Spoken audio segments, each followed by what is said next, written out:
Bonjour à tous et à toutes. Du coup, moi, je suis Léa Péraga, chargée de projet en santé publique à l'hôpital du Bouscat, et nous allons faire une présentation à double voix avec Nathalie, médecin infectologue à l'hôpital, sur la démarche Lutte Santé Sans Tabac que nous menons à l'hôpital.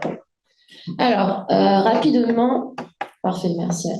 L'hôpital Tiboulen du Bouscat, c'est un établissement associatif reconnu d'utilité publique. C'est un hôpital de proximité qui est orienté vers une offre de qualité.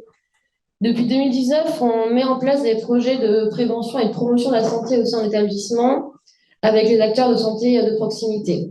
Et du coup, on a vraiment un rôle d'établissement de proximité, on est reconnu sur le terrain comme tel.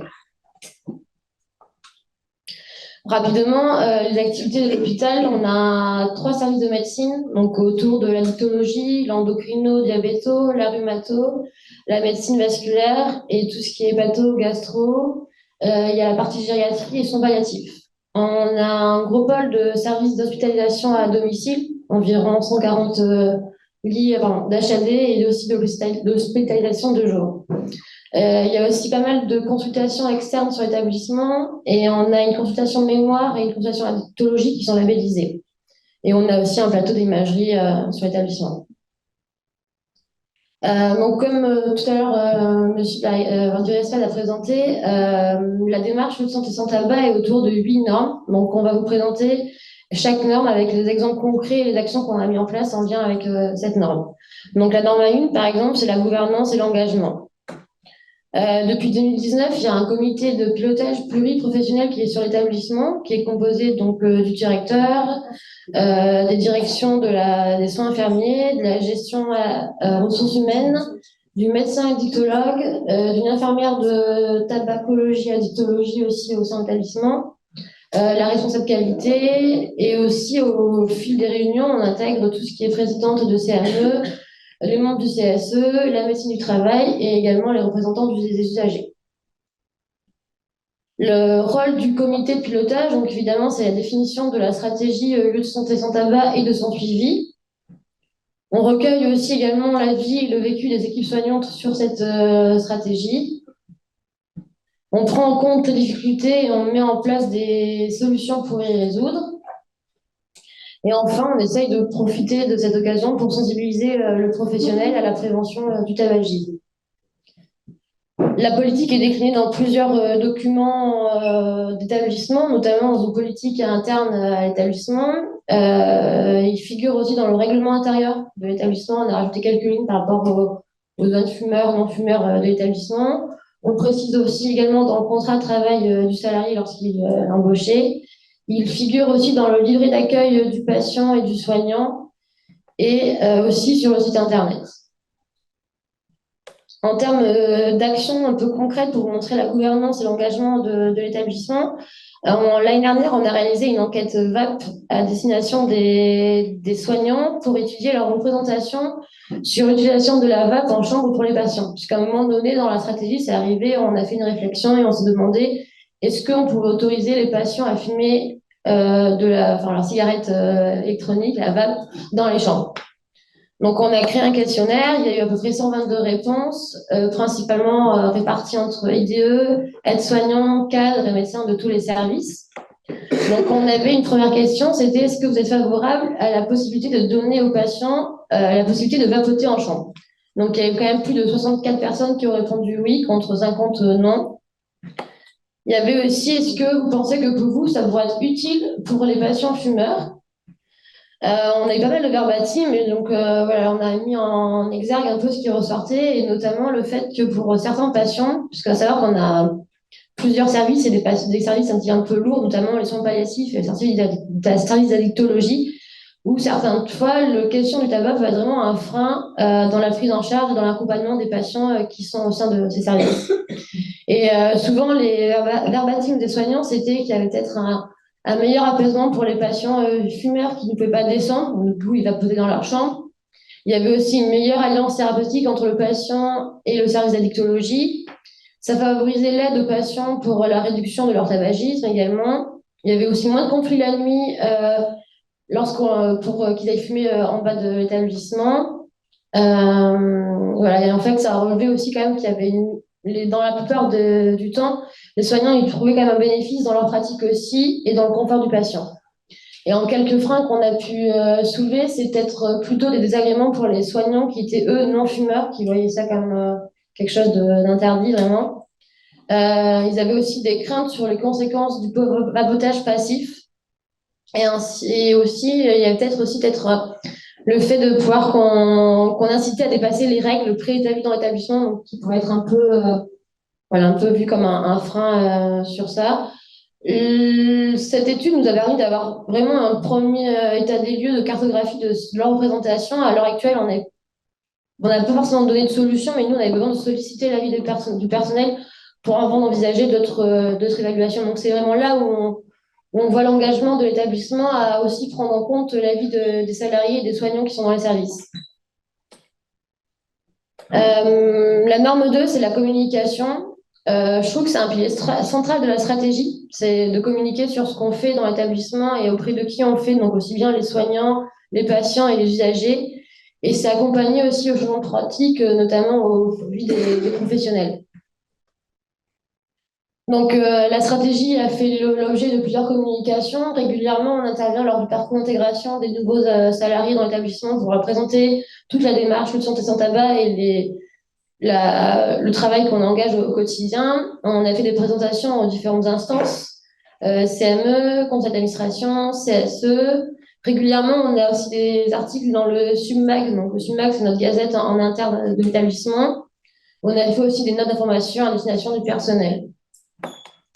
Il y a plusieurs supports de communication qui sont mis en place pour illustrer cette démarche. Donc voilà, je vais vous montrer un peu après les photos. Voilà, on essaie de penser vraiment à tout point sans trop de personnes qui peuvent avoir un besoin de cette information et notamment aussi le courrier de prestataires qui viennent dans nos locaux et qui ont besoin d'avoir l'information qu'on a un lieu de santé sans tabac. Donc là, c'est des exemples sur des extraits de la gazette qu'on a en interne. Donc voilà, on a informé sur la démarche lutte santé sans tabac et sur la certification qui arrivait.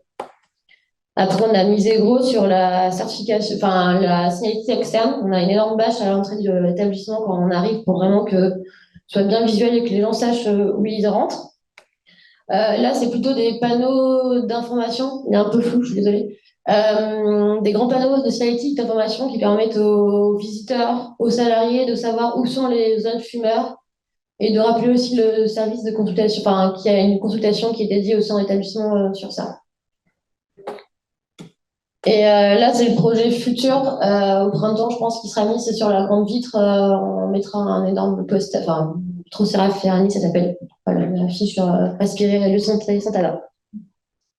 Je vais laisser la place à Nathalie. Oui, la norme 3. Bonjour, je ne l'ai pas dit tout à l'heure, je m'en excuse, merci à Coréa de nous avoir conviés. Alors, la norme 3, c'est, alors désolé, c'est dans le titre, là, c'est, je sais pas, on peut le baisser? Oui, ça va partir, ça part en moi. Ah, génial, monsieur informatique. Par contre, je te fais ça comme ça.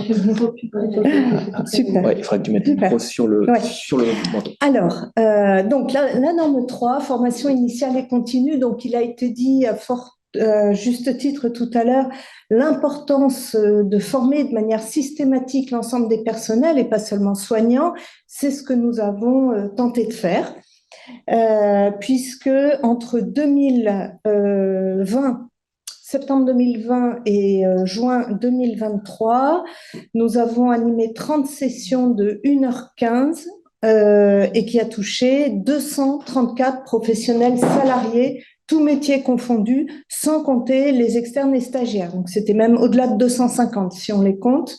Sur 270 salariés, 87% des personnels salariés donc, ont été formés au RPIB.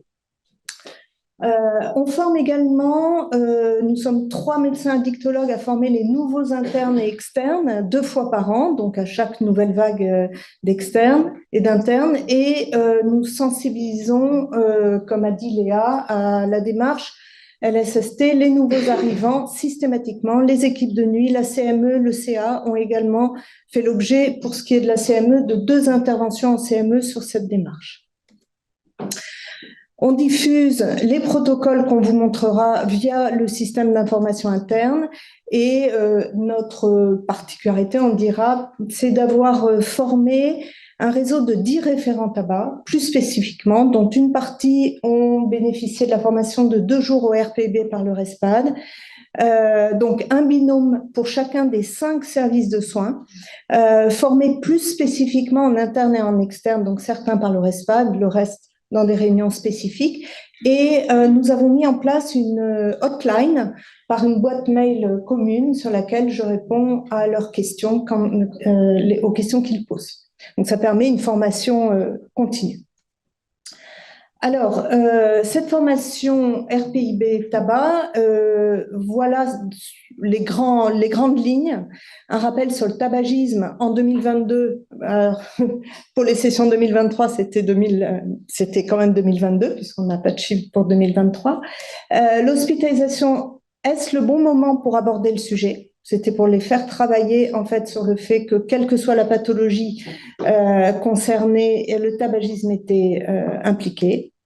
Pourquoi est-ce si difficile d'arrêter de fumer? Et chacun de ces chapitres de formation était posé sous la forme d'une question pour susciter l'intérêt. Quelle approche choisir? Quels moyens a l'équipe à disposition? Quelles réponses aux idées reçues? Quelques repères sur la cigarette électronique et comment orienter le patient qui souhaite arrêter de fumer s'il est complexe ou s'il pose des problèmes de polyaddiction notamment.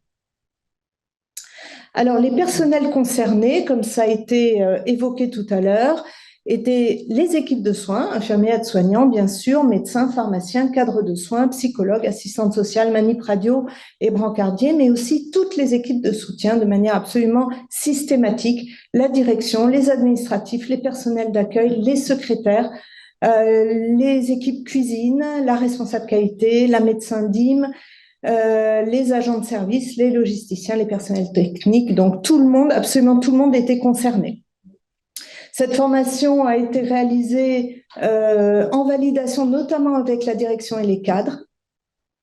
Et Léa a bien participé à former les groupes, parce que 30 sessions, c'était quand même très difficile à organiser. Donc, on a parlé aussi d'évaluation tout à l'heure, largement. Eh bien, on s'est attaché à évaluer de manière systématique cette formation. Vous avez le support sur lequel nous avons demandé notamment quelles nouvelles connaissances ils avaient pu acquérir. Donc, pas seulement est-ce que ça vous a plu, est-ce qu'il y avait un buffet, mais aussi qu'avez-vous appris de cette formation. Et je vous donne juste 2 exemples de résultats. La formation vous a-t-elle intéressé? 91% ont noté 8 à 10. Et vous sentez-vous désormais plus à l'aise pour dialoguer avec un patient hospitalisé fumeur ou un proche? 91% également se sentaient plus à l'aise avec ce sujet. Donc là, on est content.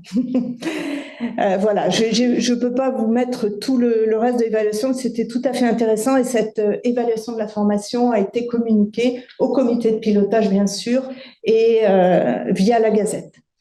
Au niveau de la norme 4, identification, donc diagnostic et soutien au sevrage tabagique, nous avons mis en œuvre le recueil infirmier systématique du statut tabagique dans le dossier informatisé.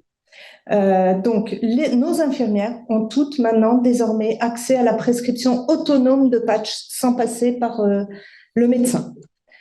Elles ont entre autres comme consigne, et dans la formation c'était indiqué, de proposer systématiquement les substituts nicotiniques. Et d'ailleurs, la pharmacie nous a montré les évolutions sur 2 ans qui est assez nette. Les protocoles d'aide à la prescription substitutive et les conseils adaptés, binôme de référents tabac. Alors, je vous ai parlé de ce binôme de référents par service, c'est 10 référents tabac qui étaient formés spécifiquement. Il faut savoir qu'en termes d'action dans les services, leur rôle est de mener des entretiens dédiés au lit du patient dès lors que celui-ci souhaite rencontrer un personnel plus spécifiquement. Et puis, on a réalisé une information sur les alternatives au tabac fumé. Nous formions donc des groupes de patients hebdomadaires sur 1 heure depuis plus de 10 ans pour parler du tabac et du sevrage tabac, répondre aux questions des patients hospitalisés. Depuis novembre, 2022, nous avons mis en place, même depuis l'été auparavant, mais depuis novembre 2022, avec le CEID, Jean-Laurent Prono est ici présent, et donc est notre correspondant pour cette action. Nous avons commué l'ensemble des groupes tabac vers des groupes VAP pour mettre le paquet sur cette information à l'alternative au tabac fumé. Alors, je ne vais pas vous lire ce protocole, vous l'aurez. C'est un exemple, il ne prétend pas être la panacée, c'est un exemple de trame d'entretien pour le RPIB par les soignants, voilà, qu'on a mis à disposition dans notre hôpital. Et de la même façon, comment gérer la prescription de TSN. Je vous ai mis que la première page, il y a un recto verso. Voilà, c'est des indications très, très pragmatiques pour venir en aide aux soignants, en plus de la formation qu'ils ont reçue. Et enfin, sans oublier quand même, parce que nous ne prétendons pas, donc bien sûr, sevrer les patients dans leur séjour de 8 à 15 jours. Par contre, tous les soignants sont informés de la nécessité de rappeler à l'interne sur le courrier de sortie que si le patient a été patché ou a bénéficié de substituts oraux ou cutanés et transcutanés, de le noter dans le courrier adressé au médecin traitant pour la suite. Sinon, c'est caduc. Hein. Donc, voilà la phrase que nous proposons aux internes et aux médecins d'ajouter dans la fin de courrier de sortie. Nous avons initié lors de l'hospitalisation, etc., un traitement qui a pu montrer un effet favorable. Nous lui proposons de prendre rendez-vous avec vous dans 8 jours. Donc, on s'adresse au médecin traitant pour la suite, afin de poursuivre la réévaluation des consos et du traitement. On donne aussi l'indication que le traitement peut se poursuivre, la réduction du tabagisme peut être concomitante du traitement substitutif. Il y a encore trop de personnes qui ne l'ont pas vraiment intégré, y compris parmi les médecins généralistes. Donc, on donne aussi l'information de poursuivre le traitement suffisamment longtemps après le sevrage. Donc ça, c'est vraiment des éléments importants. Je vous mets rapidement, et avant de passer la parole à ma collègue, donc les rôles et missions de ces référents tabac, se tenir informés du remplissage de la cible d'entrée par les infirmières, mener des entretiens dédiés tabac au lit du patient, prévenir, comme on vient de le dire, le patient de poursuivre auprès de son généraliste, former progressivement aux entretiens dédiés le reste de l'équipe. Au début, ce seront les référents, mais ensuite, ce sera l'ensemble de l'équipe. Et puis, ils ont aussi comme rôle de répondre aux questions de leurs collègues. S'ils ne savent pas y répondre, ils interrogent la boîte mail commune qu'on a mis en place, et puis le transfert et la transmission de connaissances se fait par ce biais. Répondre donc aux éventuelles questions des collègues sur leur propre démarche de sevrage, parce qu'il ne faut pas oublier le tabagisme de nos professionnels de santé, qui était d'ailleurs de 16%, comme la moyenne nationale, pile. Participer aux échanges et actualisations des connaissances, donc ça, je viens d'en parler. Et voilà pour ce qui est de la norme 4. Je passe la parole. Oui. Alors, la norme 5, c'est l'environnement sans tabac. Donc, comme on a reprécisé, il y a quand même un gros travail sur tout ce qui était identification et communication des zones fumeurs et non-fumeurs. Quand je suis arrivée dans l'établissement, tout l'établissement était un établissement où on pouvait fumer plus ou moins partout. Donc, ce qu'on a fait, c'est qu'on a recadré aussi les espaces tabac et les espaces sans tabac, notamment aussi avec la mise en place, là je l'ai pas dit, mais on l'a fait avec la lutte contre le cancer sur des espaces sans tabac. Donc, tous nos parcs au sein de l'établissement sont des espaces sans tabac et on a délimité des zones fumeurs et des zones non-fumeurs. On a communiqué bien largement sur la politique de santé sans tabac. Comme je vous ai dit, il y a un gros travail sur les abris fumeurs qu'on a mis en place aussi sur l'établissement et on a travaillé sur la fiche d'événements indésirables. Alors, il faut savoir que dans l'établissement, historiquement, on avait une zone dédiée. Donc, l'image tout à fait à gauche, c'était l'abri fumeur. Donc, c'est une zone assez enclavée avec des murs. Enfin, voilà. Et c'était systématiquement le point de chute de tous les patients d'addictologie qui allaient se retrouver de ce côté. Et dans notre établissement, cette zone est vraiment proche des couloirs, des accueils. Donc, c'est pas une zone très stratégique.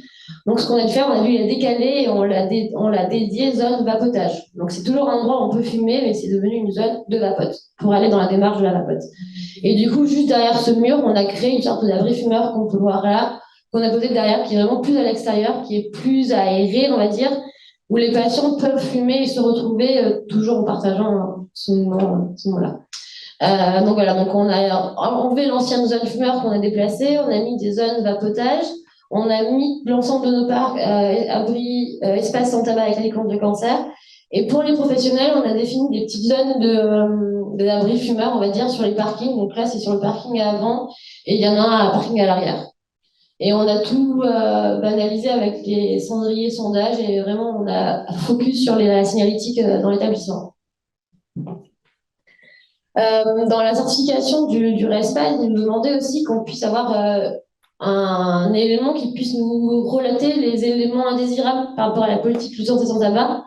Donc, dans notre base documentaire, on a tous une focus sur tout ce qui est les FEI, donc les feuilles d'événements indésirables. Et là, on a rajouté, on ne voit pas très bien, un item sur tout ce qui était politique lieu santé sans tabac. Donc, soit que ce soit non respecté par un salarié, soit non respect par un prestataire, ou soit non respect par un patient.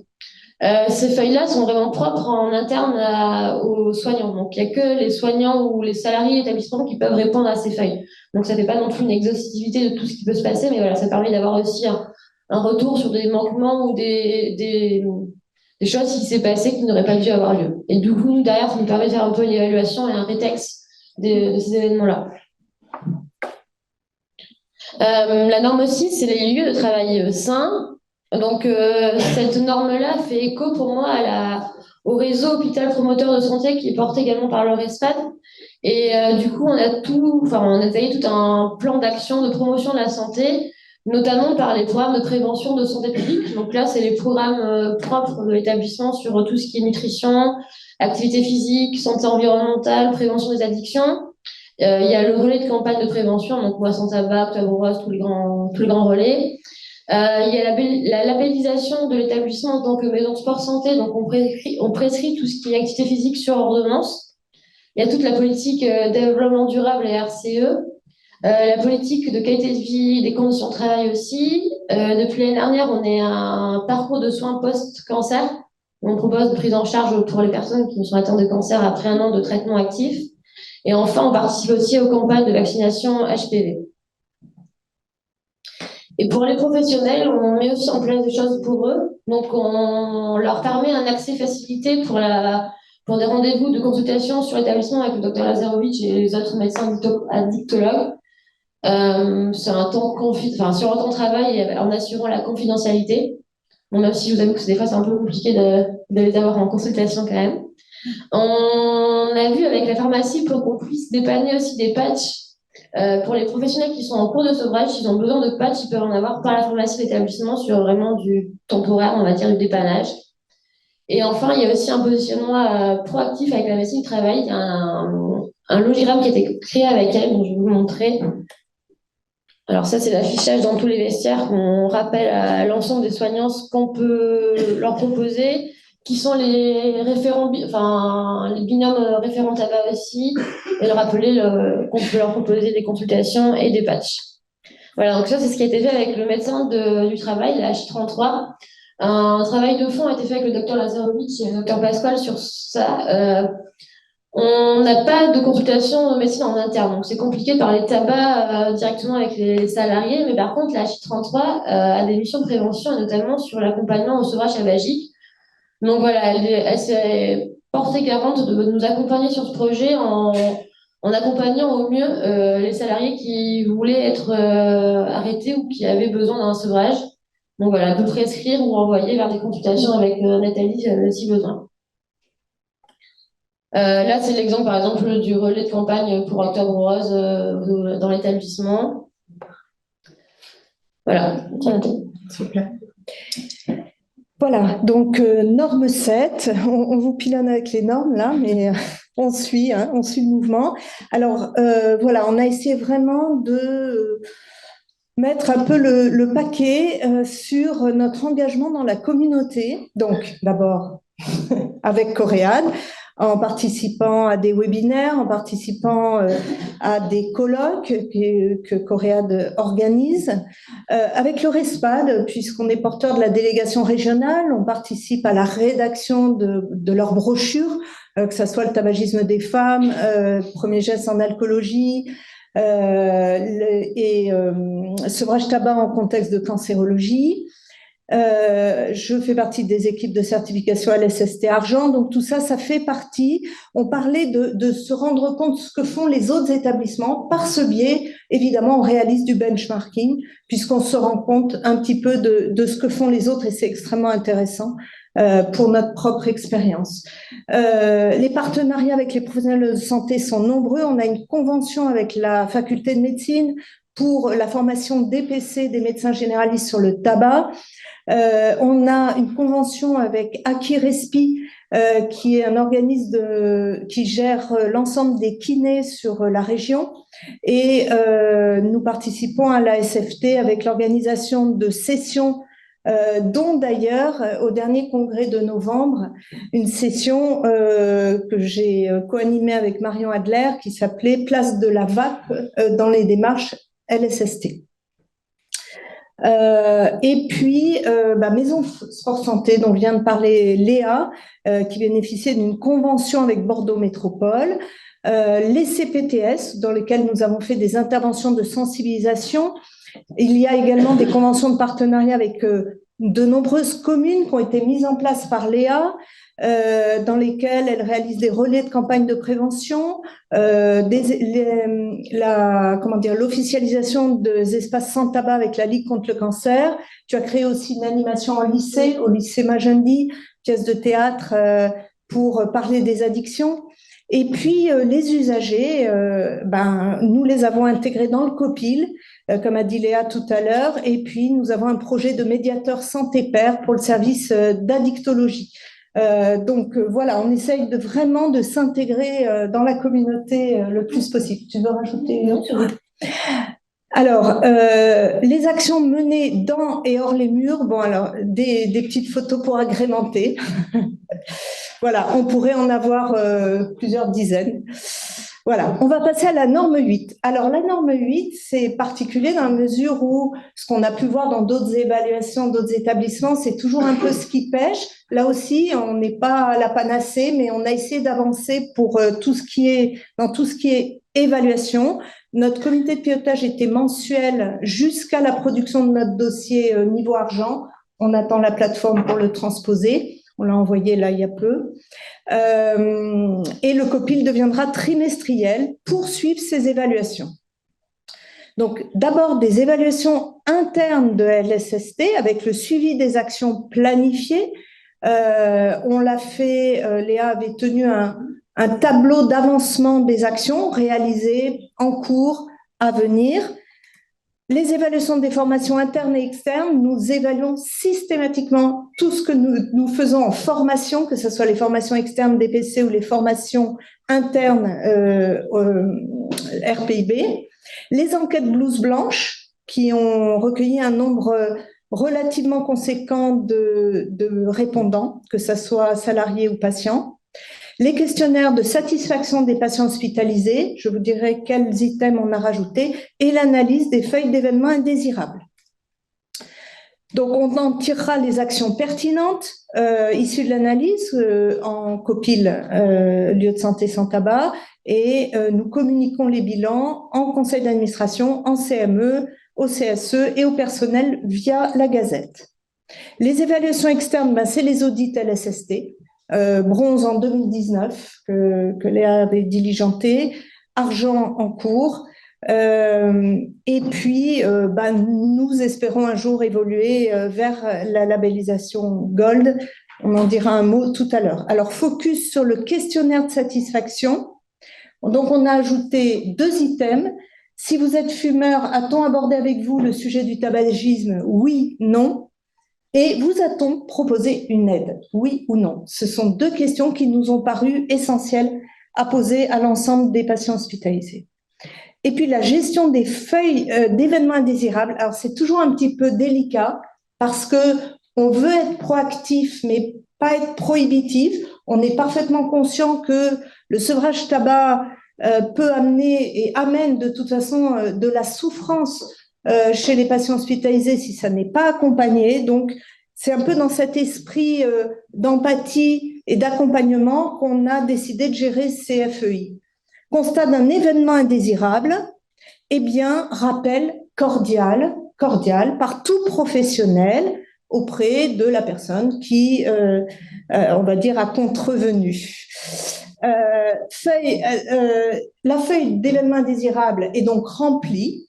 En tout cas, nous proposons au personnel de le remplir sans mention du nom du patient et ou du salarié concerné. Voilà, ça nous paraît correct de faire comme ça. Les feuilles sont adressées au service qualité. Le bilan trimestriel est fait en copie LSST et en CME. Soit ça mène à des évolutions des messages affichés en intérieur ou en extérieur, par exemple au sein des abris fumeurs.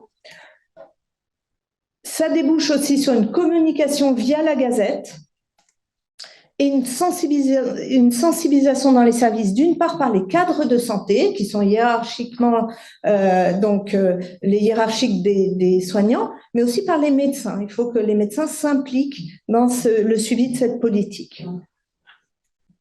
Alors, en conclusion, est-ce qu'on peut, nous, Hôpital du Bouscat, aller vers un hôpital sans tabac, totalement sans tabac? On pose la question. Parce que nous avons un service addicto, donc c'est pas simple. On a aussi un service soins palliatifs qui pose aussi des problèmes. Est-ce que c'est légitime de les obliger à être sans tabac, sachant les difficultés de manutention, de sortie à l'extérieur de l'enceinte, etc. Donc, les difficultés actuelles, c'est que nous n'avons pas de préadmission pour expliquer en amont l'organisation qu'on veut mettre en place. Pour l'instant, on n'a pas le personnel suffisant pour le faire, comme par exemple, c'est le cas au SSR Le Courbat en Indre-et-Loire, qui est un SSR donc addicto et qui est labellisé OR, donc zéro tabac. Mais voilà, nous n'avons pas encore mis ça en place. On n'a pas de kit de vape pour tous. Donc si on veut avancer vers zéro tabac dans l'établissement, il va falloir généraliser la mise à disposition de vapes, de substituts. Bon, substituts, c'est bon, mais les vapes, ça reste à développer. La sortie de l'établissement n'est pas permise en cure de sevrage, donc c'est un frein pour nous. Dans l'établissement Le Courbat, ils ont un énorme parc avec rien autour. Nous, on est presque en centre-ville, c'est compliqué. Et puis, la nécessité de respecter une progressivité dans ce que peuvent accepter aussi les personnels.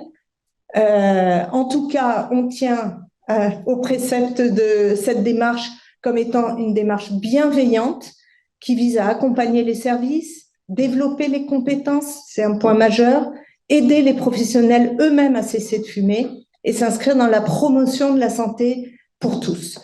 Voilà ce qu'on pouvait dire pour notre hôpital.